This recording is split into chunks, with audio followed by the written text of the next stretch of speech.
Alright, ladies and gentlemen, this is a video I've been wanting to make for a while, but we've all just been like too busy ranking and then Zul'Gurub and all that stuff, so it is what it is.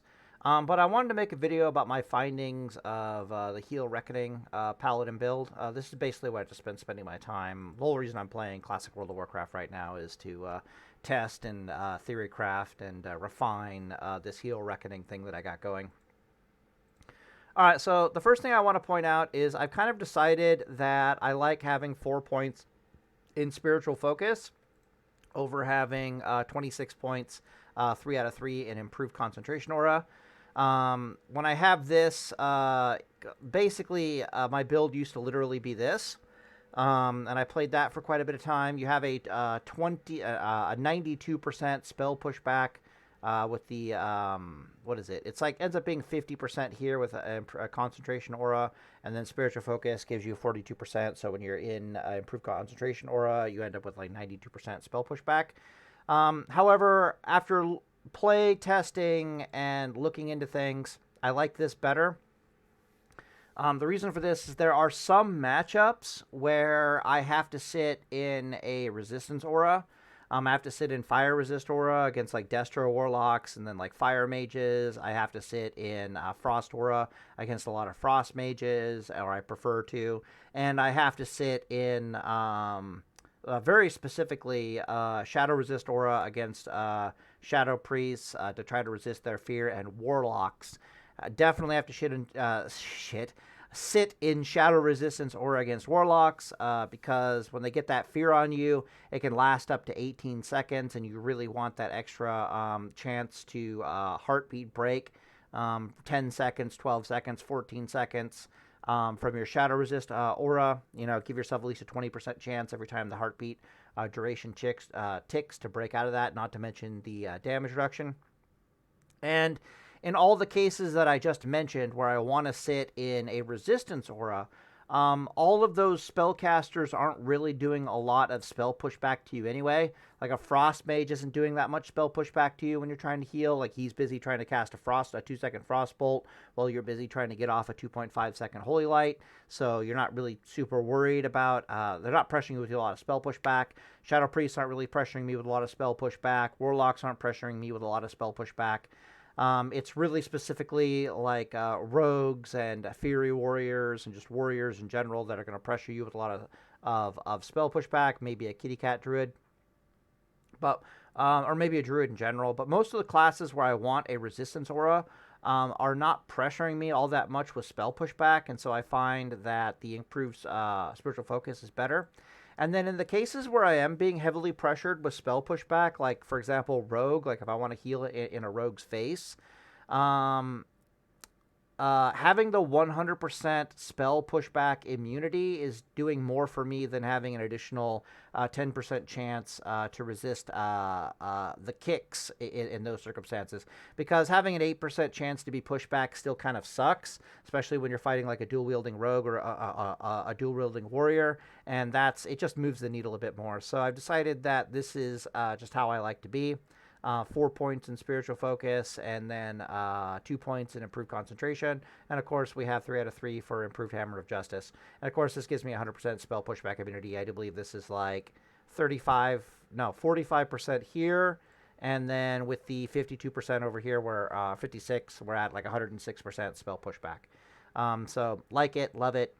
But I'm going to talk to you about the most interesting thing I found about Heel Reckoning Paladin over here. So the most interesting thing I found about Heel Reckoning Paladin is that despite the loss in DPS, so we're going to strip the points out of the heal tree, and we're going to pretend that we are a true Ret Reckoning Paladin. So the question that's always been on my mind is it worth sacrificing the 8 points out of the Ret Tree, or in this case, the 9 points out of the Ret Tree, and putting them in the healing tree? Is the loss of DPS from the Ret Reckoning Paladin build worth gaining the ability to just stop and heal ourselves whenever the hell we want to, even if enemies are beating the crap out of us? Well, specifically what we lose from the Ret Tree is we lose 1% crit, And then where are the rest of my points going here? There we go. Now we unlocked it. Losing 1% crit, losing 2% parry, which is a big deal. That's a really fucking big deal already. Then we're losing probably the biggest thing ever, which is the 3 points of the two-handed weapon specialization, because the two-handed weapon specialization is not only increasing our damage, it increases all damage you do, with the exception of consecration, which we don't have, by 6%. So it's increasing our judgment damage by 6%. As long as we're wielding a two-handed weapon. It's increasing our white damage by 2%, and that's also increasing our command damage by something stupid like 10% or 12% or something like that, because I think it's more like 15% for Seal of Command damage. Because it's increasing the white damage of Seal of Command by 6%, and then it's increasing the holy damage of it by 6% as well. It's double dipping from the two-handed weapon specialization. And then, of course, we don't have Sanctity Aura. That's a really big deal. I guess we got a free floating talent point that I'm not really sure where the hell I should put this thing. Oh, right, it goes in Vindication, obviously. Obviously, we could strip some points out of Deflection and get 3 out of 3 Vindication. That's an improved survivability thing. I think that might be how Drakova does it. I couldn't know. And then the final point, of course, goes into Vengeance. But we end up missing an absolute metric shit ton of DPS, especially from the Seal of Command procs. Again, that parry haste loss is really bad. The loss of 1% crit is really bad. The fact that we're missing 6% damage on our white attacks, 6% damage on our judgments. I take that back. 16% damage on our judgments because of the Sanctity Aura that we can sit in. And then we're missing something stupid like 25 or 30% damage from Seal of Command procs, and that's even without Vengeance active. Like, I can do the math on it really fast here. So if our Seal of Command was doing 100 white damage base, I would have to increase that by 1.06. Yeah, 6%. So we get a 6% increased damage from the two-handed weapon specialization. But then Seal of Command is going to be like, it's also holy, so I got to increase that by like another 0.6, another 6%. So yeah, it's like 12%. This thing is increasing your command damage by 12%. Not 6%, okay? But then I also have to increase this piece of crud by another 10% from the Sanctity Aura. So yeah, so we're missing like 23.6%, not to mention the 1% crit. Jesus, okay, so we'll just say 25%. So we're missing a whopping 25% or more damage from our Seal of Command procs because we've stripped out these 9 talent points. And the question is that effing worth it? Is the ability to just stop and heal ourselves whenever we want to actually worth it? I think that's legit, right? I think I can't strip out anymore, correct? Like, is it worth it for me to do this instead? Put 5 points over here and then 4 points over here. Is that worth it? And the answer that I've come to is an emphatic fuck yes, it is worth it. Like, holy dear fucking God, is it worth it? And I'm going to try to explain why here. So, let me take a drink of water. All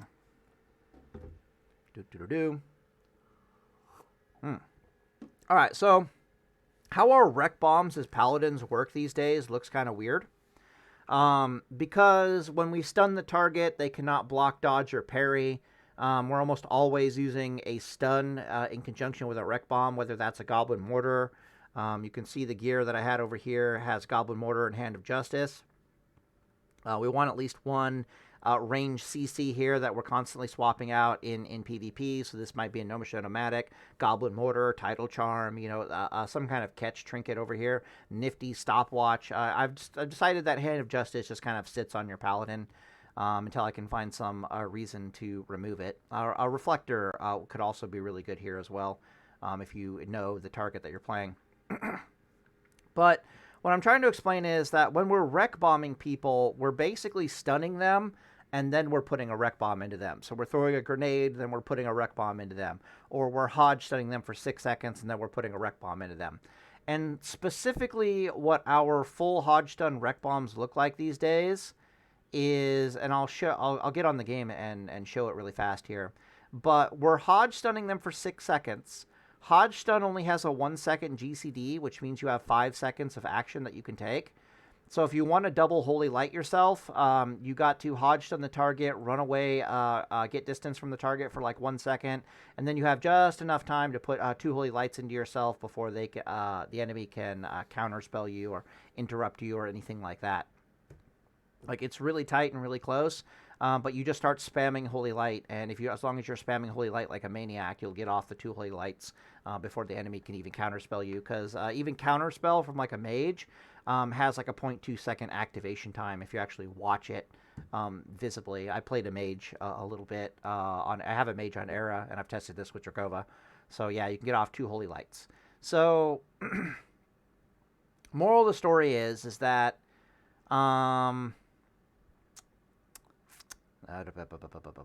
okay, so let's talk deep Ret Paladin here really fast. No, let's actually look at the bomb. So how the bomb works is that we stun the target, and then 1 second later we seal twist the bomb into the target, and we have just enough time to add an additional auto attack into that equation, and spam Wrath like crazy if we need to spam Wrath, or we can do it in reverse. If our bomb drops the enemy low enough, we can put a Wrath into the target, and then before the target comes out of the stun, if we're quick enough, we'll hit them with an auto attack. But basically, we're like, seal twisting a bomb into them, and then we're waiting for an auto attack, and then we're like, judging, wrathing them, like that sort of thing. I forgot there's supposed to be a judgment in here if we're waiting for the auto attack.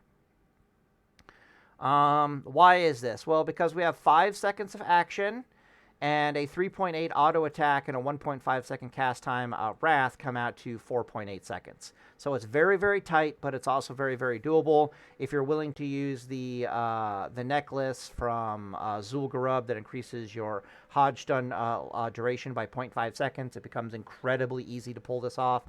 Blah, blah, blah, blah, blah. But what this means is when we bomb people, like a Holy Reckoning Paladin. Let's talk about, Ret Reckoning. Ret Reckoning, Ret Reckoning, Ret Reckoning. So when you run up to people with a Ret Bomb as a Ret Reckoning Paladin, you're hodge stunning them, you're putting the full Rec Bomb into them, and then you have to decide in that moment, am I going for a Wrath? Am I going for +1 auto attack and a Wrath? Or am I putting a Holy Light into myself, right? You have to make that decision. That's a critical decision as a Ret Reckoning Paladin, because outside of hodge stun, you just straight up cannot heal yourself. You also have to decide when you're hodge stunning people, am I just running up to this target, putting a hodge stun on them, and then putting 2 Holy Lights into myself? I don't even bother to Rec Bomb them because they didn't, give me enough charges. This is often what happens when you're fighting like a Shaman, for example. They didn't give you enough charges to bother putting a Rec Bomb into them. But you have plenty of time. That would be a non-seal twisting Rec Bomb, right? Because we don't have time to seal twist at that point. So you'd run up to the Shaman, maybe only got 2 charges of Reckoning. So you run up to that Shaman, you hodge stun him, you put your auto attack Rec Bomb into him, you don't even seal twist it because you don't have time, and then you immediately put 2 Holy Lights into yourself. You have to make these critical decisions as a deep Ret Paladin, right?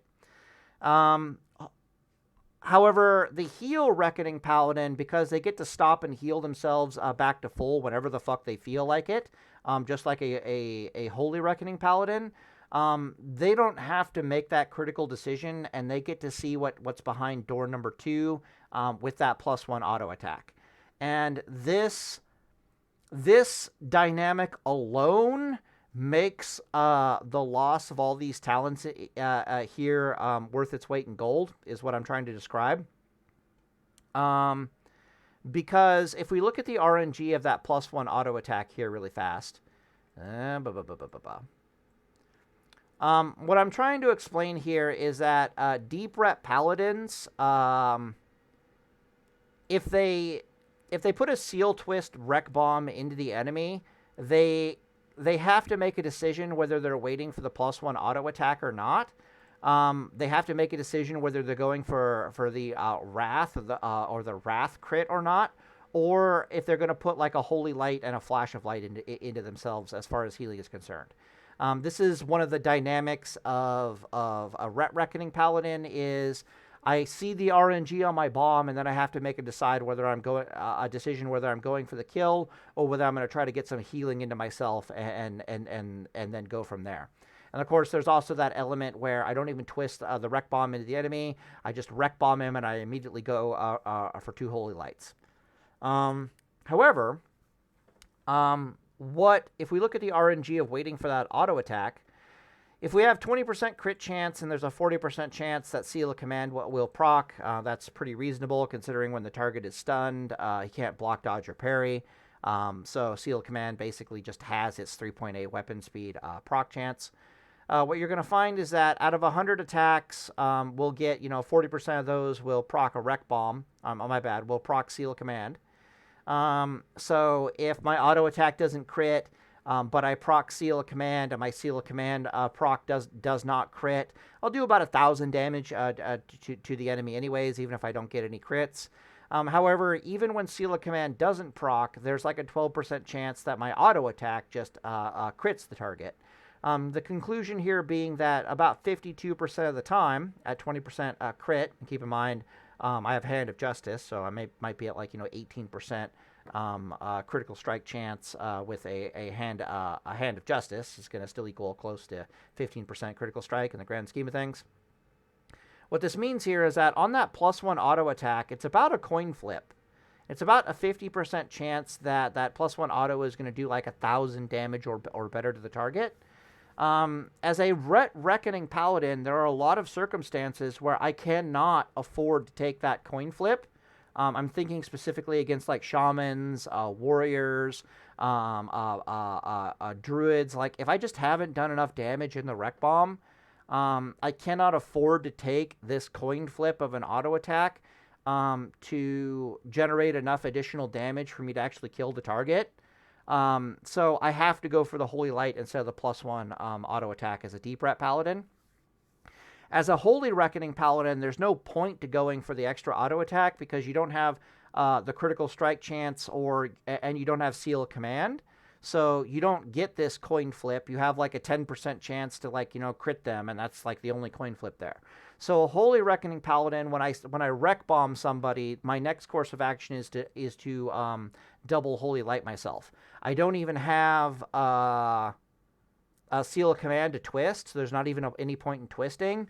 Holy Reckoning is literally just I hodge stun, I put the Reck Bomb into the target, and I spam Holy Light like a maniac.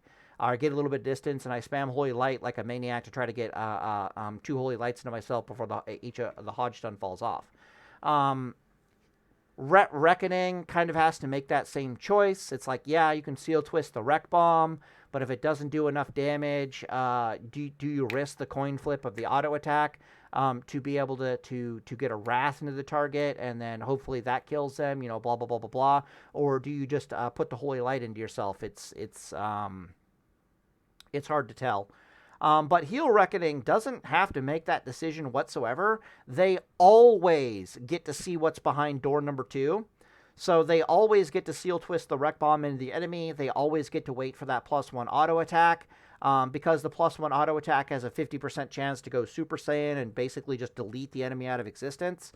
I'm finding that just ends up being more valuable than the 10% increased judgment the 16% increased judgment damage, the 6% increased white damage, and the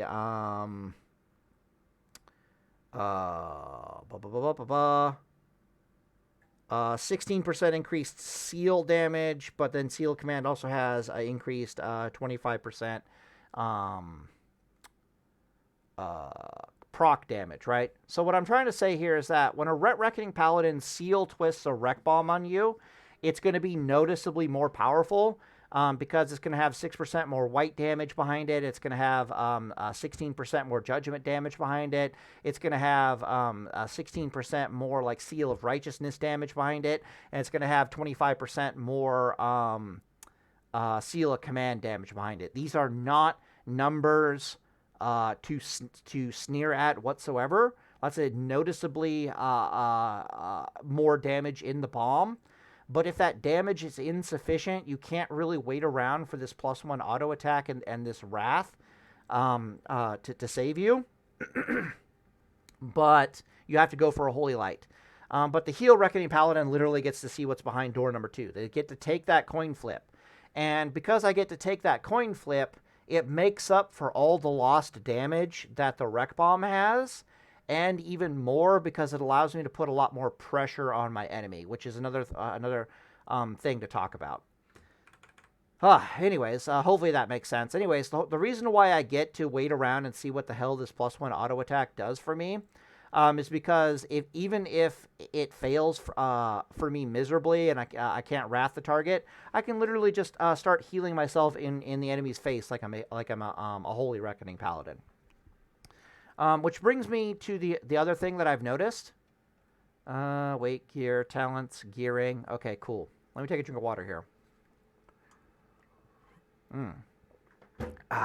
Perfect. All right, so it is still unclear to me, and it might actually be a season to taste thing, whether I am better off going with the thicker HP and playing like a Ret Reckoning Paladin. So this gear on my Heal Reckoning Paladin, this is pure Ret Reckoning. Like if I put this gear on a Ret Reckoning Paladin, they would be happy as a clam. Okay. And I have 4,500 mana bar. A lot of that is coming from the talents, of course. So a Ret Reckoning Paladin wouldn't have this, but what I'm noticing is that anything over 4,000 mana bar on your Paladin is basically, you're not going to go through that mana like ever. So if I was a Ret Reckoning Paladin, I have 4,200 mana because I'm putting points in here. I've got a bit thicker of a mana bar. But even at 4,500 mana, I am struggling to burn through all this mana before the enemy is able to kill me. Or before the duel is over, or whatever the hell, right? 4,500 mana in the vast majority of the fighting that I've been doing is an excessive amount of mana. It is plenty of mana to get the job done. But when I'm dueling a lot of classes, what I'm finding is that we both run out of mana at about the same time, right? So I'll when I'm out of mana, my enemy is like at like a 10% mana bar, right? So, and I've been trying to figure out why I'm experiencing this. Because again, I have a lot of experience playing Holy Reckoning Paladin. And as a Holy Reckoning Paladin, dear God, you have closer to like a 6k effective mana bar. The reason for this is because you have the free crit heal from Divine Favor. You've got Illumination, which during the course of the longer fights that the Holy Reckoning Paladin engages in. And the Heal Reckoning Paladin also tends to engage in as well. Illumination is going to be there with at least one of your Holy Lights. What this basically means is these two talents right here are basically worth like plus 1,000 mana or more on your Paladin. Your Paladin gears differently, so you wouldn't use this thing. You would use the Grand Marshal's Demolisher, I think it is. Yeah. So you'd use a Demolisher, and then rather than a Ring of Reckoning, you might use like a Band of Sulfuras, because this mana bar is still thick, or this HP bar is still really fucking thick for a Holy Reckoning Paladin. So you might go over here and go Sulfuras. You don't really mind the loss of the Critical Strike. Critical Strike's not a big deal on your Holy Reckoning Paladin. Yeah, Band of Sulfuras instead. And you can see you end up having this really, really thick mana bar. Do I want an Ixia Tooth Pendant? Holy Reckoning can actually do without with 1% critical loss. So you might use a Fallen Dragon necklace from BWL. And so you got like this really thick mana bar. Your MP5 is thick as fuck at near like 40 MP5. Like this is Holy Reckoning, right? And I've discovered with Holy Reckoning over the years that I really do like to try to get a 6k-ish mana bar, somewhere around there. So you can see this mana bar is incredibly excessive. My Illumination, my free crit heal, I got like, 6,500 mana on this stupid thing. I've got like, 9 MP5 from a necklace, although I'm down 1% hit gear on this. The Band of Sulfurin is giving me a shit ton of mana, blah, blah, blah, blah, blah. The Demolisher, of course, additional spell power plus healing, MP5, stamina, intellect. This is Holy Reckoning, okay? And the question I had for myself for a long time is, let's go back to Grand, is, I don't think I have to. I could just do that, I guess.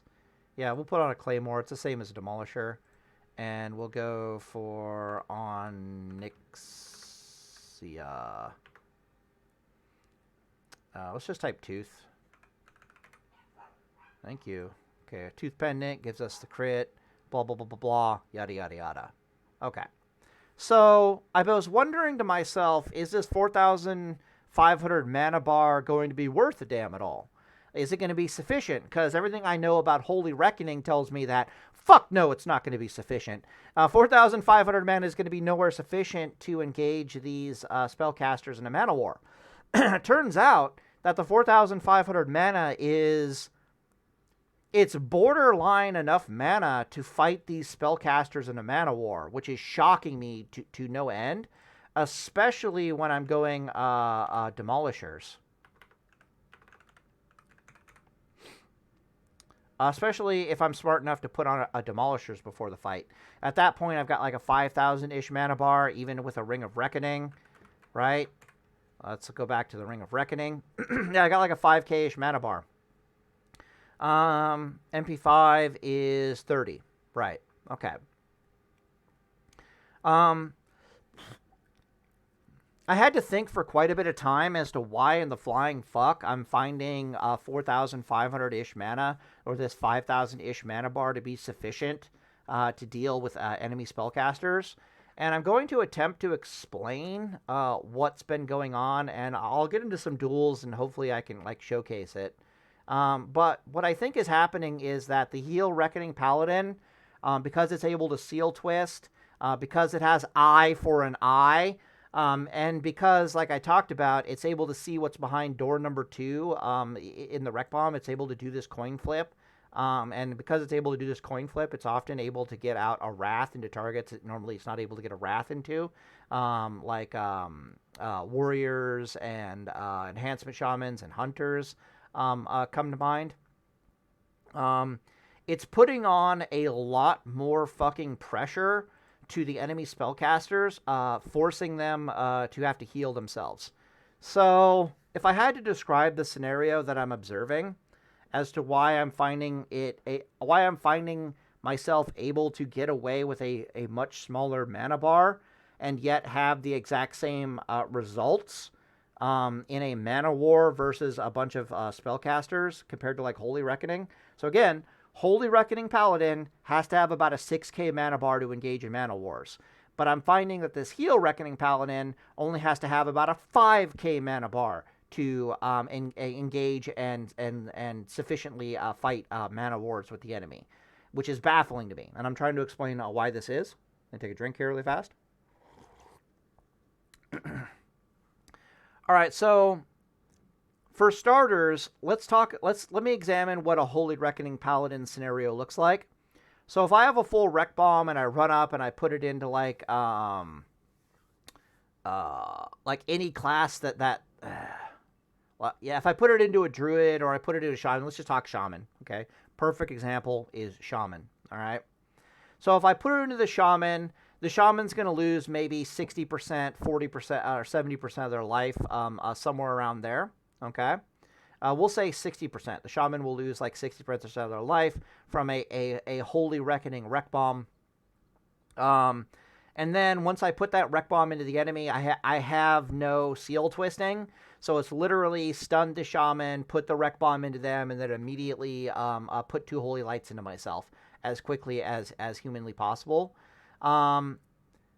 There's a good chance that the Shaman gets the interrupt off on one of those Holy Lights because of Earth Shock. So maybe I only have time to put like 1 Holy Light into myself and like, 1 Flash of Light into myself before we're catching Holy Shot. Earth Shocks or counter spells or the like. The Shaman is at 40 fucking % HP, that shaman is incredibly comfortable with his HP bar to like stand still and to put like, you know, lightning bolt after lightning bolt, chain lightning after chain lightning, earth shock after earth shock into me as the Holy Reckoning Paladin, while I just eat that shit for breakfast and I try to heal myself back to full. So there's usually this moment where the enemy spellcaster is like, you know, DPSing on you while you're basically just healing yourself up back to full. Whereas versus Heal Reckoning Paladin, you don't have that. The experience is completely different for the shaman. So by contrast, now let's talk about what Heal Reckoning looks like. Again, Holy Reckoning, we ran up, we hodge stunned the enemy, we put a Wreck Bomb into them, and then we immediately started healing ourselves. We didn't bother to see what's behind door number 2.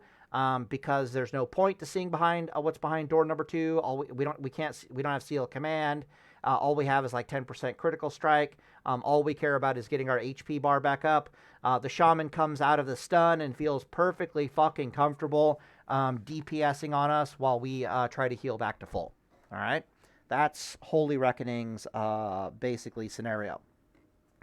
Heal Reckoning, by contrast, will hit that shaman so fucking hard with a seal twist that they drop to 30% life rather than dropping to 40% life.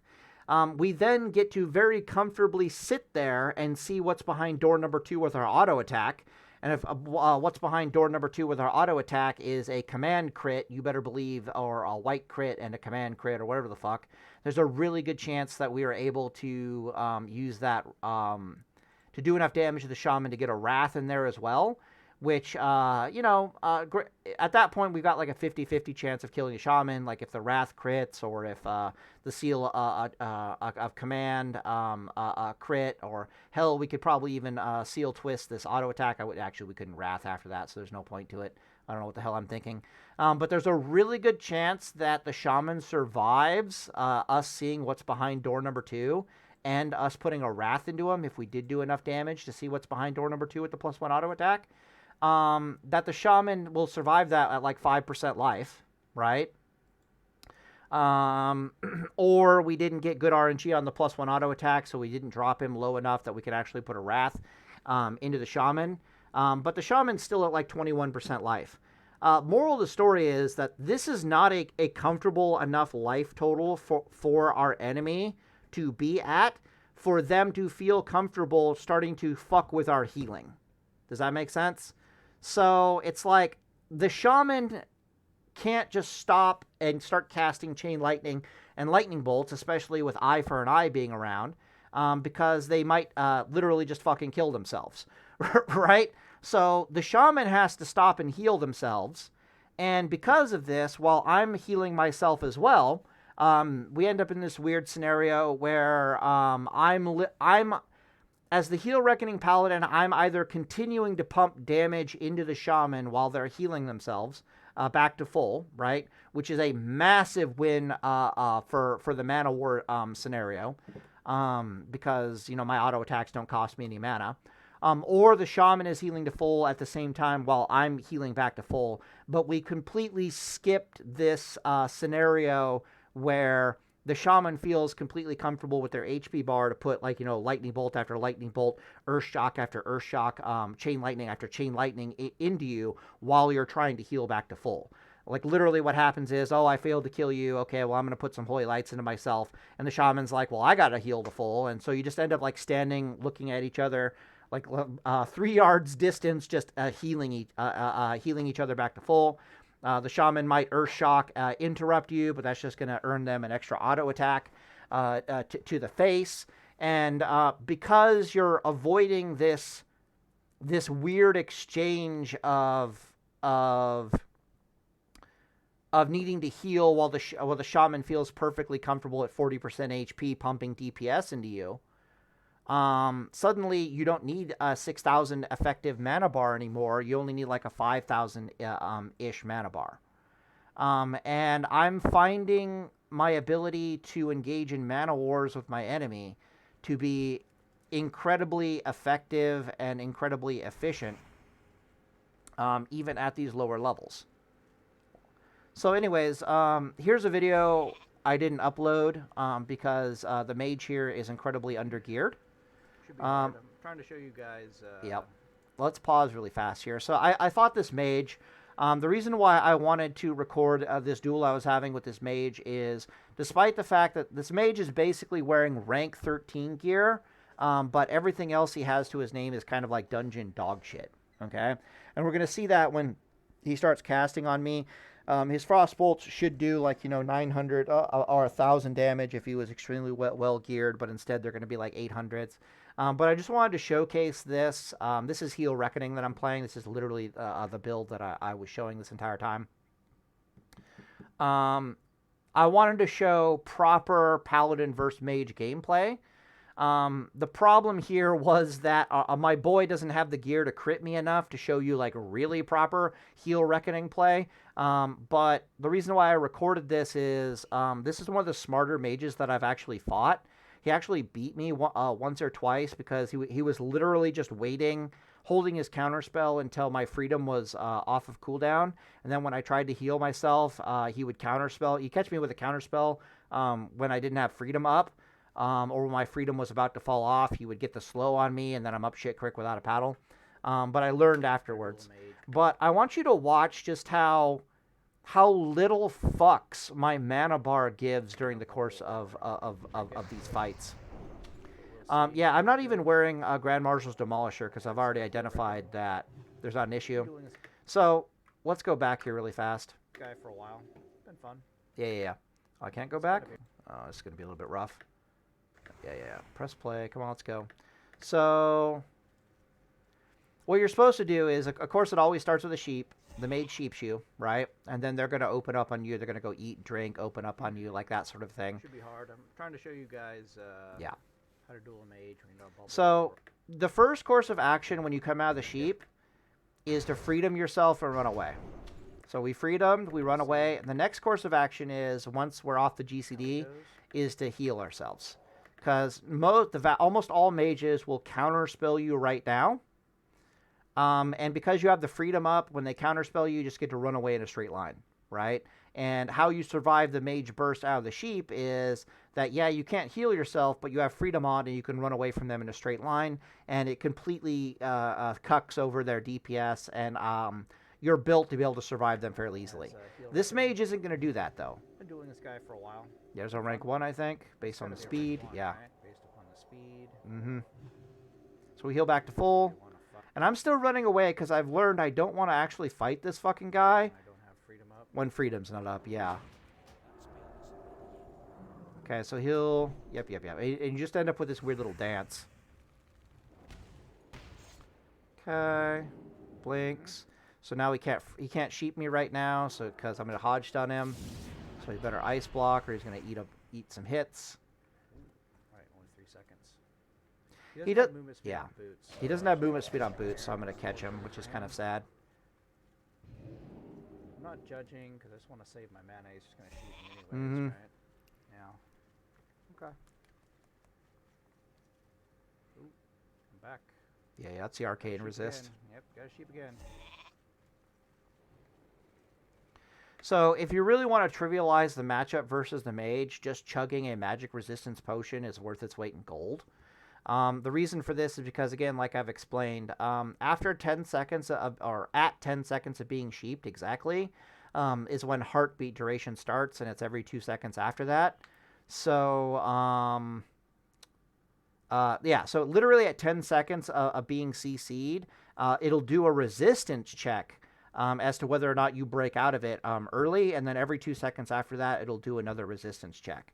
So if you chug a magic resist potion and you got like a little bit of like arcane resist on your gear, which this build actually does have.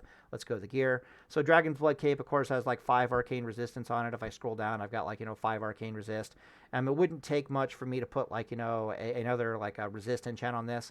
But if you have like 60 arcane resist, which is what you'd have if you chuck that magic resist potion, that's going to be a 5% base chance to break out of the CC that every class has, like, chance to resist a spell, plus an additional 15%. So every 2 seconds, at 10 seconds, and then afterwards, you're going to have a 20% chance to break out of these sheeps. Resist, yeah. So not much. Like it's like So if you really want to trivialize this matchup, just get some arcane resist rings, drink an arcane resistance potion, and suddenly the sheeps aren't going to work anymore. Yeah. We heal ourselves while our freedom is up. So he might counterspell us, but if he did counterspell us, it wouldn't matter. We're just running away in a straight line. Okay, now this is dangerous because I don't have freedom up. Yep. He's trying to bait me into... About now. Okay. We're just going to skip ahead of that because that's not going to do fuck all. I'm not sure what this accomplishes, but sure not. Screw that. What's up? Alright, I want to try to get a full bomb. Yeah. Anything crazy happens. So, where my brain's at when I'm dueling a mage is if all the mage is doing is sheeping me, eating, drinking, sheeping me, eating, and drinking, and just trying to look for the perfect, like, opener, like, first frostbolt crits. Like, right there, we saw the first frostbolt crit. That's usually... an indicator that the mage wants to go all in. Sometimes they'll frostbolt crit you and then like try to fire blast to see if that... No, they don't. What am I talking about? That's a range thing. But if I'm with a mage, is this guy like fucking around, wasting time, trying to get like the perfect RNG on a crit or waiting for some CDs or something stupid like that, you better believe that when I heartbeat duration out of this fucking sheep, the next course of action for me is going to be to drink a magic resistance potion and to put on like a 1 to 2 rings of arcane resist to get my arcane resistance to shoot up to about 100-ish. And at that point, the sheeps only last about 16 seconds on average, and I'm just going to fucking mana war the mage to death. So I'll put on my my Grand Marshal as a Demolisher, like, the mana one. I'll do a little bit of a gear swapping action to actually engage in a mana war. But this guy never did that, so he's not doing the whole, like, kind of He's got eating and drinking thing, so it wasn't really that big of a deal. I think he has is like dog Yeah, so that's a good opener. We're going to freedom. We're going to heal ourselves. So if he counterspells us, we can just keep moving. Oof, that's a rank 1.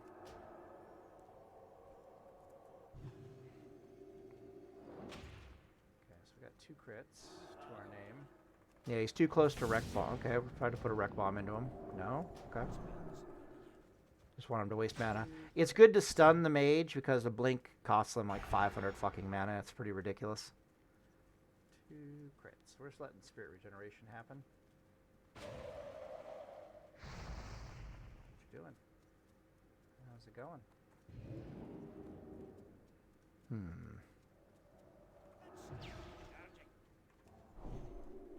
Where are you going? He has so little crit gear that it just takes forever for me to wait for a damn wreck bomb. It's kind of sad. Okay, manning back up. Roger that. I'm gonna leave now. Is that cool with you? Yeah, my frostbolt's about to wear off and it's dangerous. So I can't heal right now. This is what I've learned. So I cannot afford to eat a counterspell when my freedom is on cooldown, right? So if I catch a frostbolt and I'm waddling like a dumbass and my freedom is not off cooldown, now is not the time to bait out a counterspell. So we're going to freedom, we're going to heal. If he wants to counterspell me, now's the time. Ooh, 3 crits, nice. All right, I think that. So we're counterspelled and locked, but we got freedom. So you can see how easily we're just able to run away and time out the spell lock. But I've got 3 crits now, so we're going to put like a 3 wreck bomb into this guy. He's under geared. I just want to see what's going to happen. So we're going to wait till we can seal twist. So there's the righteousness.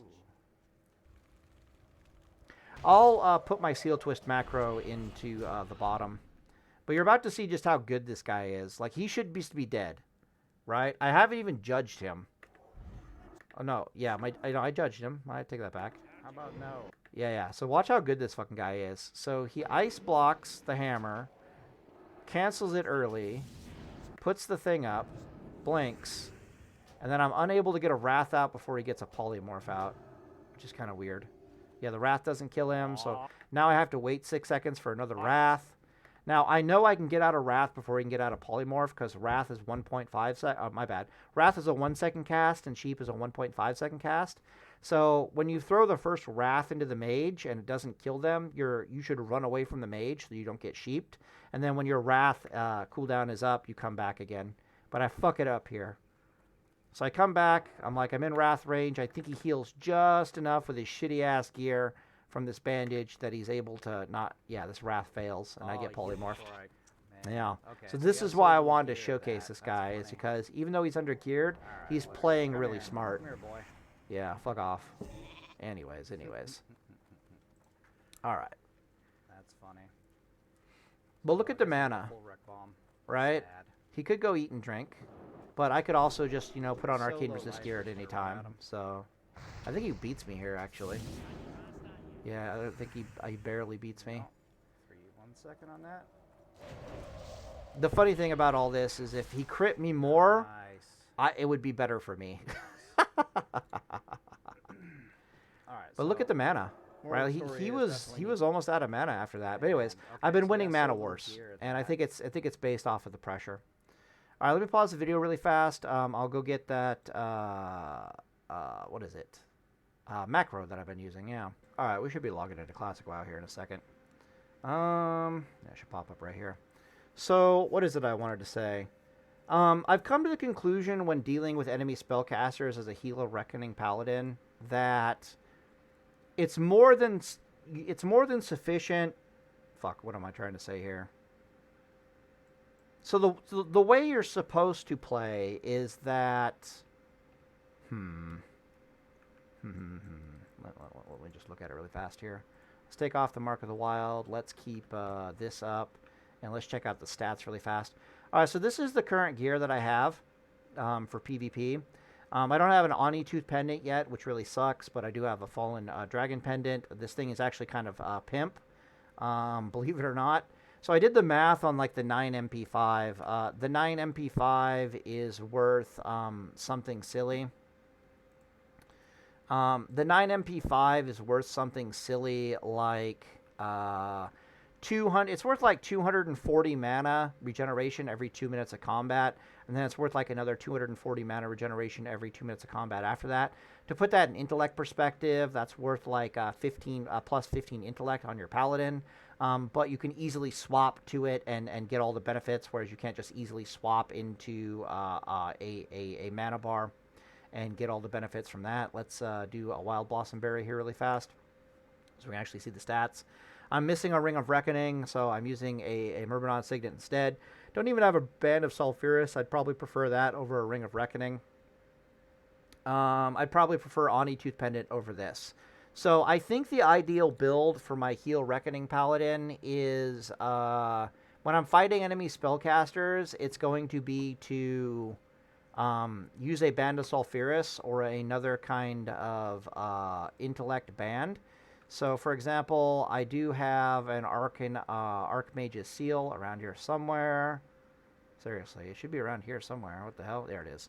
So an Archmage's Seal is another really good option here. Why? Because it has arcane resistance on it. We already talked about that. Intellect, Spirit, arcane resistance, MP5. Yeah, I'm super happy with that. So if I waste my mana bar here really fast, could get into a PvP fight, but I got Lay on Hands and mana pots and major healing potions. We'll be fine. Yeah. Let's try to waste our mana bar and see what our regeneration looks like. And in a lot of these fights, you can actually put Seal of Wisdom up, which I've been really digging as well. So we'll do the 50% mana regeneration test. Because this is actually, like if I was fighting a mage, like this is legit gear for fighting a mage. Still trying to empty this fucking mana bar. We'll get there eventually. Don't worry about it. Jesus Christ. Come on, stop MP5ing. One more bit of MP5. Thank you. Okay, sheesh. Fully done.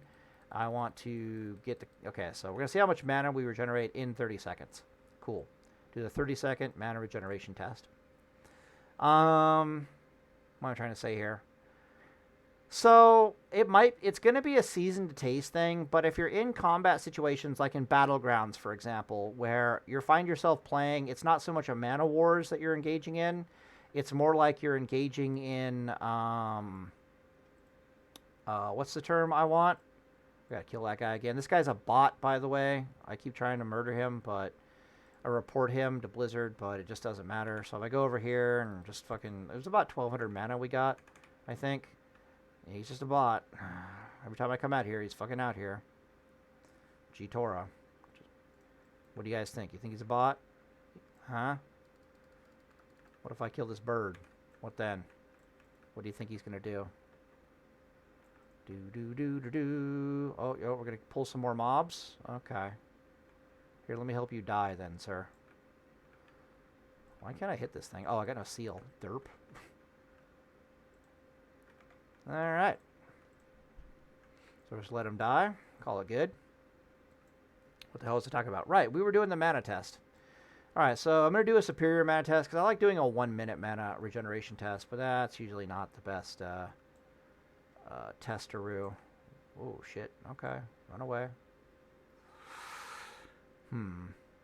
Okay, what was I trying to say? Okay, so if you find yourself in a combat scenario where you're not really engaging in mana wars, you're so much, it's basically like a Ret Reckoning playstyle would be preferred. That's when I think you should gear like a Ret Reckoning Paladin. And I was doing that in AV, right?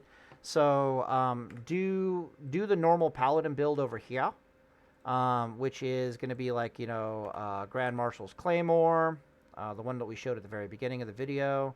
Yeah, do like a Grand Marshal's Claymore, a Nixie Tooth Pendant, Ring of Reckoning. Take this thing into BGs because you're not going to find the space or the time to mana war people. It's not really going to matter whatsoever. You're going to find that the 4,500 mana bar is more than enough mana to get the job done, like obscenely more than enough mana to get the job done. You won't need any more mana than this in a battleground pretty much period ever.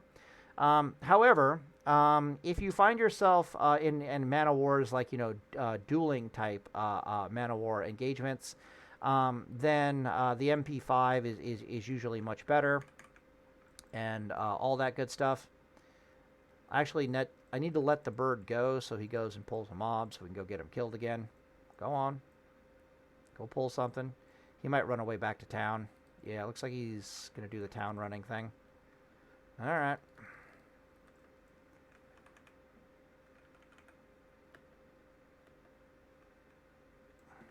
Hold up. I should get him. Schwink.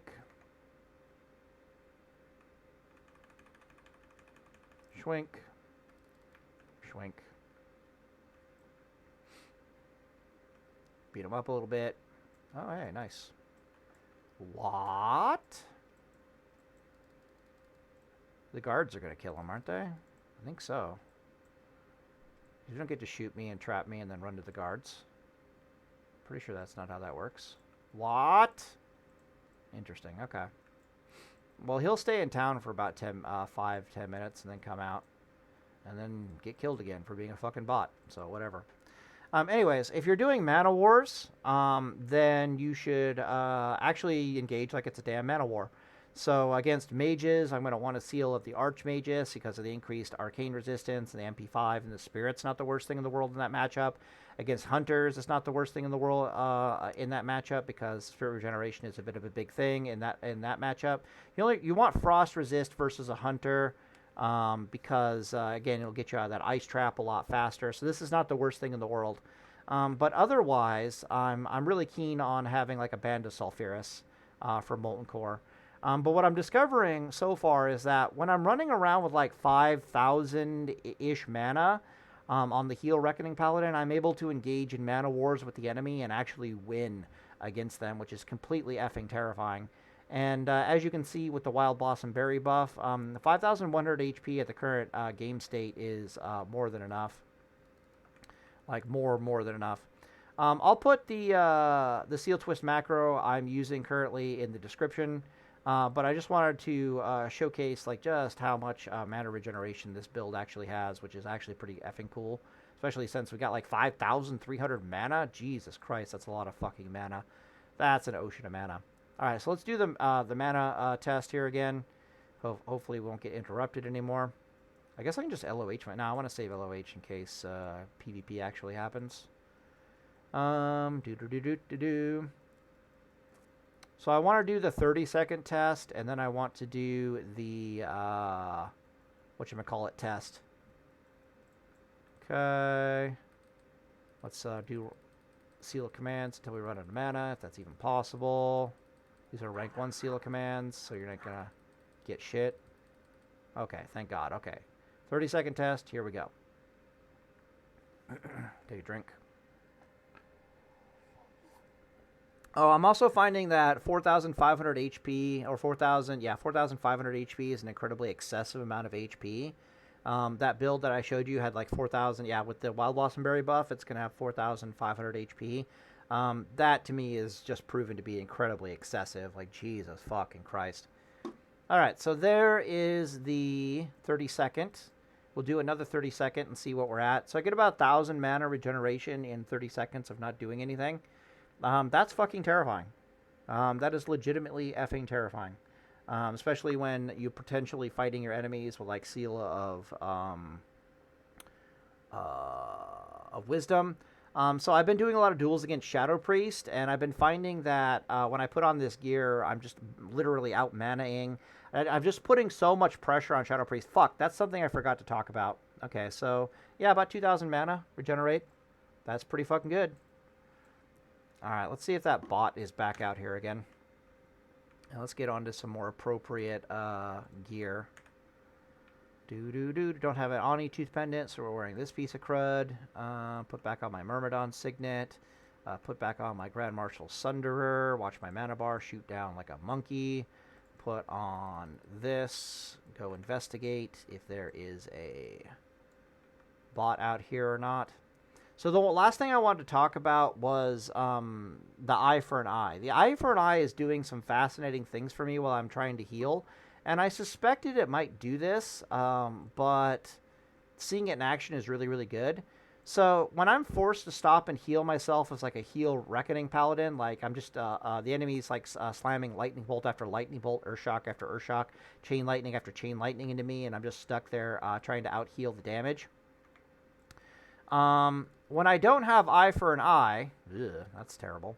When I don't have Eye for an Eye, they basically just get to do that for free. Like there's other than them critting me and me eventually bitch slapping them with a Wreck Bomb, they basically get to do that for free, and they get to do that without any GCD interruption whatsoever. But when I have Eye for an Eye, what I've noticed is that the lightning bolts have like a travel time. So when they're like frost bolting me, like a mage, or they're lightning bolting me, and I'm just sitting there trying to heal myself. If their spell crits, Eye for an Eye causes spell pushback damage on them, and it's about like half a second worth of spell pushback, maybe a little bit more depending upon the travel time of the frostbolt, because that mage is going from casting one frostbolt into casting another frostbolt. Well, it doesn't work with Shadow Priest, I guess. That Shaman is going from casting one lightning bolt to casting another lightning bolt, and so they might be like 0.5 seconds into their lightning bolt cast, and the next thing they know, they get spell pushback, or they suffer spell pushback from the Eye for an Eye proc, and that is worth its weight in gold. Not only because of the extra pressure I'm putting on them with the damage, helping to win a mana war, but it lets me like heal a lot better, which I've noticed is also worth its weight in gold. It's difficult to explain, but I'm having a lot easier of a time with Eye for an Eye, healing myself back to full when I need to than when I didn't have Eye for an Eye on like my heal Reckoning Paladin. Despite not having the free crit heal, despite not having Illumination, I'm putting a lot more pressure on my enemy. I'm able to heal to full a lot faster, so I can start pressing W towards my enemy, which is going to cease all incoming auto like spell damage from them, and yada yada yada yada. So feel free to go test it. It's kind of interesting. I'm really struggling to explain all the value that I'm getting out of these 9 points in this tree over here compared to the value of the 9 points in the tree over here. The 9 points in the tree over here will give you a more powerful Connect Wreck Bomb, but the Heal Reckoning Paladin is giving you better Mana Wars, and it's giving you better pressure, like stun bomb capability and better pressure. So the lethality of a Reckoning Paladin versus the lethality of a Heal Reckoning Paladin is virtually identical in the 6-second bomb, because one Paladin is going to have the stronger bomb, but the other Paladin gets to see what's behind door number 2. And so they end up having like equally powerful bombs. If you're trying to bomb a mage out of existence, you know, a target that you can't stun and get an extra auto attack and do wraths against and stuff like that, then the Ret Reckoning Paladin is obviously better because he's going to have the better contact bomb.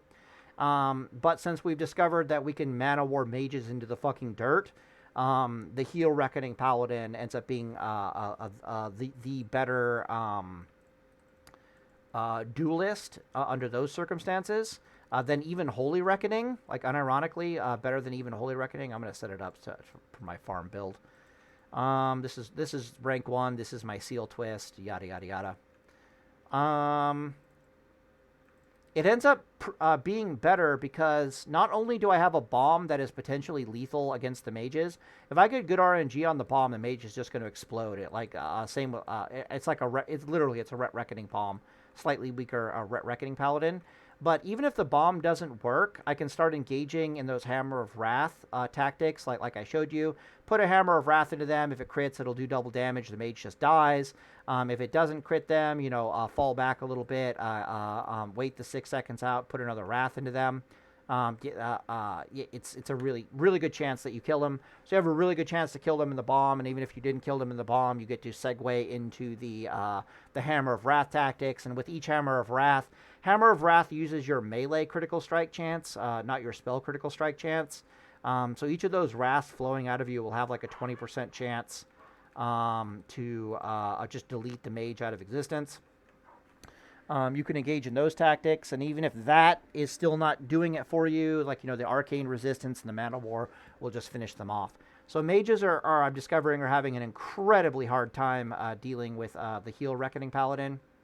And then against the other classes, where the reason why I bring up mage specifically is because mage is the only class in the game that you as a paladin need to kill them in a contact bomb, right? You have the only way to kill them is to do so much damage when you put your wreck bomb into them that they just kind of fall over fucking dead, or they drop so low that you can wrath them to death shortly after, right?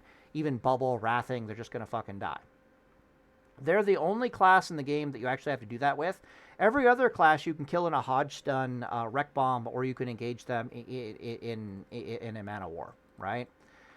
So Ret Reckoning, how do I put this? A common statement for us in Paladin PvP about Holy Reckoning versus Ret Reckoning is that Holy Reckoning is the better duelist versus every class in the game except mage, whereas Ret Reckoning will struggle specifically against warrior, but has the better matchup versus mages, right? So Holy Reckoning can't really beat mages very well, but they will just shit on even Diamond Flask warriors.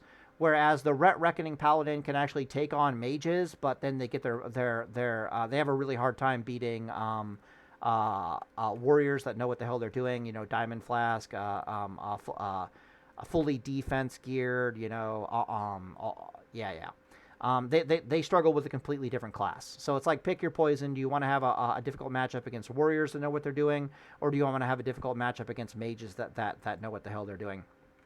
But this Heal Reckoning Paladin is like, yeah, I got you covered. I can beat those fucking warriors because I'm technically a Holy Reckoning Paladin. I can just out-heal them in combat. And oh, by the way, I can also delete mages like 60% of the time in the Wreck Bomb. And when I can't beat them, I just throw Wrath at them, which each Wrath has like a 20% chance to blow them the fuck up. And if they still survive the fucking Wrath after the Wreck Bomb, then, oh, by the way, I can also engage them in a mana war with an arcane resistance gear swap, or something as simple as I chug a magic resist potion. I'm just going to fucking eat them alive. It's absolutely beautiful. So I am loving the middle ground of the Heal Reckoning Paladin. Anyways, this video is already long as hell. I end the video here, Deus Vault. I'm going to go see if I can't find our friendly neighborhood bot again before I log off, just to prove that, yeah, he is in fact a bot. What else is there to say? Yeah, I will put the Seal Twist macro in a description of how to use the Seal Twist macro in the description. Literally what I'm doing is I'm sealing... you seal Righteousness first. And then you walk over to your target, and I'm literally just going to press Shift 1. And it dodges. Okay, cool. Well, let's do it again. Wait. That's not going to work. So right now it's going to be Command that twists, right? So we'll do it again. Okay, we got nothing. Cute. Did it not? What the? Come on, dingus. Yeah, there it is. Okay, cool. So if I check combat log, my actions. Okay, cool. It's going to be... Did we get a reckoning charge on that one? Like, what the hell is happening? Anyways, I'll put the Seal Twist macro in the description. It takes a while to get used to, because you have to start it out with righteousness. Then you press Shift 1. Let's see if we can pull up the macros here really fast. So if we look at the twist macro, so it's basically just /startattack /castsequence reset equals 30 seal of command, seal of righteousness. Now I can parentheses in here and change what rank of seal of command or seal of righteousness I do. It's just going to default to the max rank. This reset 30, what that basically means is that when I click the macro, if I just keep pushing the macro over and over again, you're going to see that I'm just pressing Shift 1 over and over again. It's going to switch between righteousness and command, righteousness and command, righteousness and command. We'll stop on a command. But if I don't do anything for 30 seconds, what this number here is telling it is that I want you to reset this macro if nothing has happened in 30 seconds. I might want to change that to like 10 seconds for PvP or like 15 seconds for PvP, because sometimes I'm having to waste quite a bit of mana to get into the right attack sequence again, because I'll seal twist, like I'm about to press Shift 1 here in a second, and you're going to see it's not going to be a righteousness that pops up. It's going to be another command that pops up. You see? So reset the sequence. If I just keep pressing it, right? Righteousness command, righteousness command, righteousness command. So reset the sequence after 30 seconds. So you can adjust this. But when I'm bombing people, right? Like I'm running up to them with a seal of righteousness active. Like, you know, I'm hodge stunning them, and then I'm seal twisting the commanded to them, and then I'm like judging the commanded to them, right? And it's very hard for me to like. The problem I have is if I click the macro again, it'll put righteousness on my bars. There's a lot of circumstances where I don't want fucking righteousness on my bars. So I either have to click the macro again to get to command, or I need to use a rank 1 seal command and just roll with it from there because it got consumed in the judgment. So if I could adjust this macro to reset after a judgment, I 100% would. I just don't know how to do that, right? So right now it's set to reset after 30 seconds of not being used. But if I could somehow set this to reset after a judgment, I would 100% take that over the reset 30 seconds. Anyways, I'll put the macro in the description, and Dave's Fault. It is absolutely mission critical for your heal reckoning paladin that you use the seal twist macro. You don't need a swing speed timer bar, although there are circumstances where it would help. Because we spend a lot of time as paladins just like not attacking the enemy, like turning our auto attack off. We get really used to that.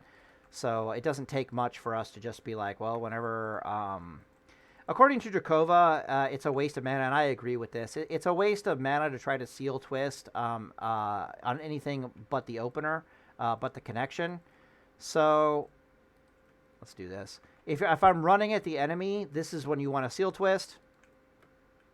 And when I've turned off my auto attack for a considerable amount of time, this is also when you want to seal twist. But if I have my auto attack turned on with the enemy and I'm in a toe-to-toe fight with a rogue or a warrior, or I'm sitting on top of a mage or a shaman, now's not really the time for you to even try to seal twist. The reason for this is because the reckoning charges will make it a little bit difficult, you know, especially having EU servers. They'll reset your attack timers, which is really annoying. A parry haste will make it difficult for you to use an add-on to seal twist. So only seal twist basically on the connection. Or if for some reason you've turned off your auto attack for a while, like, you know, let's pretend I'm being stunned, I come out of the stun, I would turn off my auto attack, then I would seal it up, and yeah, we would do a seal twist, right?